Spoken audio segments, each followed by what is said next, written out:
We're here today to mourn and pay our respects to the trees that, as you can see, all around this part of the mountain, they have not had any karakia done on them, any farewell done to them in terms of everything is connected, everything has a life force, a mauri ora, a mauri tu, a mauri rere, a mauri tapu, which came from te wai purenga Orongo, from the house of Io called Maungarei.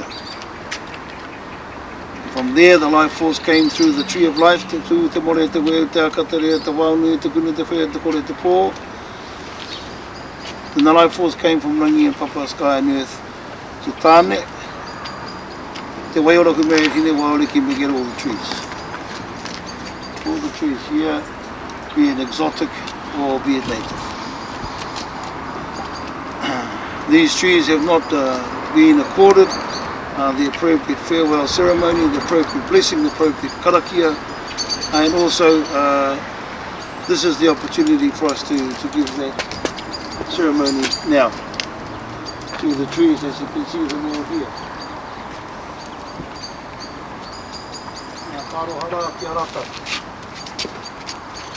Nō reira, ka waiho ake te karanga, ka huri kia koe me reana ki te tuku he reo karanga ki te tuku i a rātou ki te pō, ki pairau, ki painuku, ki pairangi, ki rarohenga. Aki wairu atira e nā tauna a tāne te waiora me hine wauriki e. O ki wairu atira ki te pō uriri, ki te pō tangotango, ki te pō ti atu e. Anei mātou nā uri o awanui a rangi kua tatu mai nei ki tō reo aitua. Kia tangi ia, kia mihi ia, kia poroporo ake ia. Haere atura, haere atura, haere atura. Ko tautoko nei, ko te reo tēnei o te karanga, ko te reo tēnei o te maioha. Ko te reo tēnei ānuku, ko te reo tēnei o hine nui te pō, te reo tēnei o hine ahone rātou, ko hine tītama. Mō reira kai te tangi atura, kia koutou i ngā rākau. I kōhurungi ai koutou. Kāre whakaarohia te kōrero he rākau, tapu koutou. He Māori tō te rakau, he Wairua tō te rakau, he mana tō te rakau. Nō reira ko tukuna rā te karanga ki runga kia koutou i tēnei rā.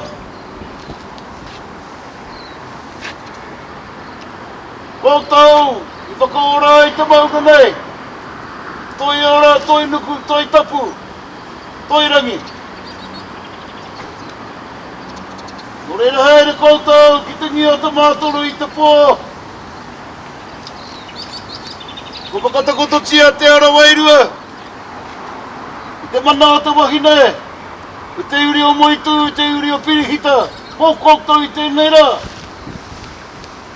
Ke hoki Wairua atura koutou. Ki painuku, ki pairangi. Haere koutou. Haere koutou. Haere koutou ki te ngia o te mātoru i te pō.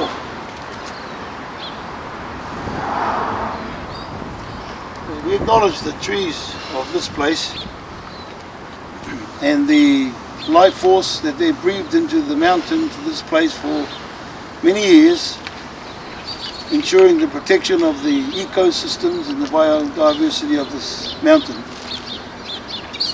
and its sacred life force that exists here.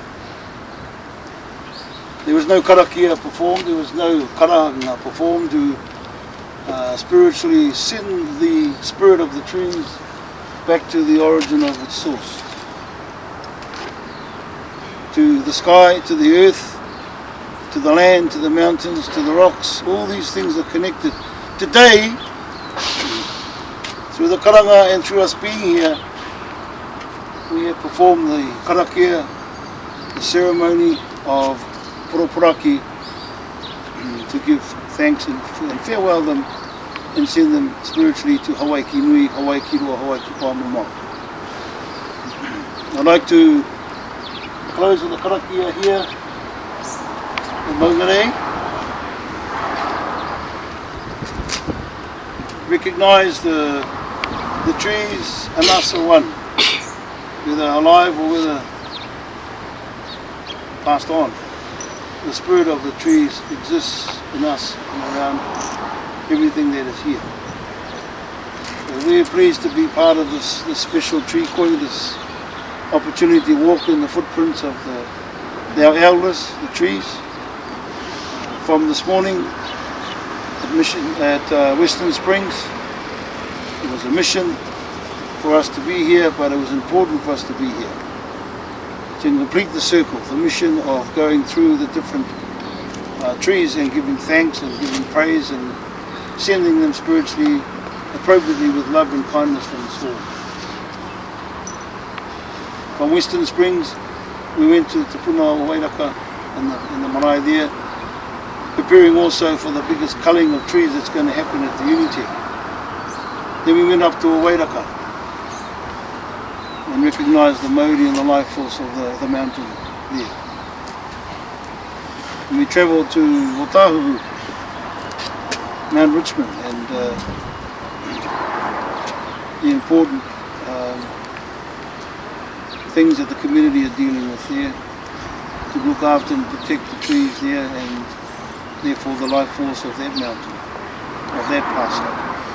And today we've come here to Maungarei Arua Pōtaka to do the same, to farewell the trees, both here, the ones that have passed on, and also at Canal Road. And those trees that were murdered and taken out with no thought at all. And that's as we look at the trees here and how they've been treated, you know, it's very shameful. Shameful how, you know, the Auckland City Council and the Tupunamonga Authority can be proud of this type of behaviour. It's just really not acceptable to those of us really who are connected with the life force of the trees. And we respect and love and see the trees as our elders as we are connected to all things. So we give thanks for the life of these trees and the life force that they've given to everything around here in their time.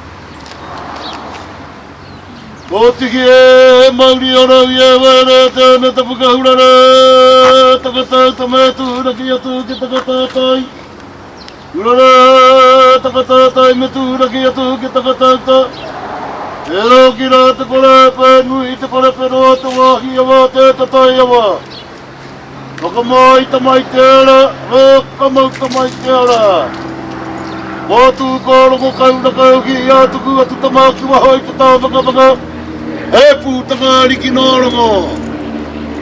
Mai e te tipua, mai e te tawhito, mai e te kāwi o ngā riki, mai e te whiwhia te kinatua, e whakahotu nuku te whakahotu rangi, e tōku manawa tāna mahi te kai hia.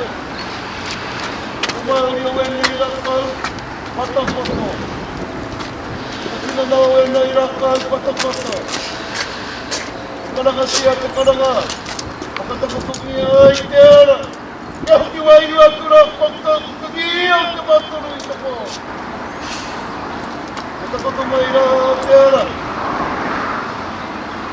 Tira ki roto i wēnei korakia. Waire tira. Waire ki raro.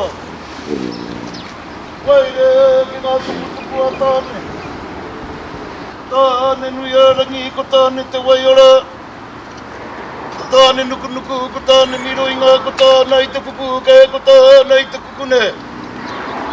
Ko tāne i te korenga, ko tāne ngā hoa, ko tāne whakamanariki, ko tāne mahuta. Ko nei te hua ka kakawa ka wairea. Iringara ki wena ira kau. Iringara ki wena ira kau tipua ki wena ira kau tawhito. Takota mai ra koutou e mauri o tāne te wai ora me hine wauriki. O ki wai rua tura koutou ki te pōnui, ki te pōro, ki te pōriuri, ki te pōkere kere.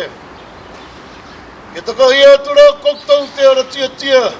Ki pū moto moto kiti kiti ki ora ki tua rea. E moi koutou e ngara kau tipua. E moi koutou e ngara kau tawhito. Takota mai ngara kau atua. Tihei Mauri ora. Kota.